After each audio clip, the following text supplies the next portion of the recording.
বিএনপির সঙ্গে আমরা কিছুদিন আগেও দেখেছি মাঠে অন্তর্বর্তী সরকারের সঙ্গে এক ধরনের দূরত্ব তৈরি হয়ে গিয়েছিল, বিশেষ করে ইশরাককে মেয়র ঘোষণা নিয়ে যে আন্দোলন হচ্ছিল, যমুনার সামনে তারা আন্দোলন করছিলেন, নানা বিষয়ে প্রধান উপদেষ্টা পদত্যাগের সিদ্ধান্ত নিয়েছিলেন, সব বিষয় মিলে যে একটি মনোমালিন্যতা তৈরি হয়েছে, তারেক রহমানের সঙ্গে এই বৈঠকের পর সেটি কতটা দূর হয়েছে বলে আপনি মনে করেন? আমার মনে হয় যে এই মিটিংয়ের যে আউটকাম সেটা তো সবাই দেখেছেন।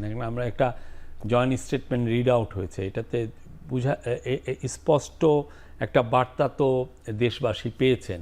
তো ফলে এখন জিনিসগুলো মানে আমার মনে হয় না এটা আর দূরত্ব থাকবে। মানে পলিটিক্যাল পার্টিগুলোর সাথে সরকারের যদি কোনো দূরত্ব থাকে, অনেকে তো চেষ্টা করছেন, যারা কনস্পিরেসি করছেন তারা চেষ্টা করছেন যে ইন্টারিম গভর্নমেন্টের সাথে যারা জুলাই আন্দোলনে ছিল তাদের একটা দূরত্ব তৈরি করতে। এই স্টেটমেন্টের মাধ্যমে, এই যে মিটিংয়ের মাধ্যমে একটা বার্তা তো তাদের কাছে গেল যে সবাই আমরা এক আছি, সমস্ত পার্টিগুলো আমরা এক আছি যারা জুলাই গণ অভ্যুত্থানে ছিলাম, এবং এটার যে পজিটিভ যে মেসেজ পুরো সারা বাংলাদেশে ছড়িয়ে যাবে। ফলে এই যে ছুটকা ছাটকা ইস্যু যেগুলো আপনি বলছেন সেগুলো থাকবে না আমাদের ধারণা।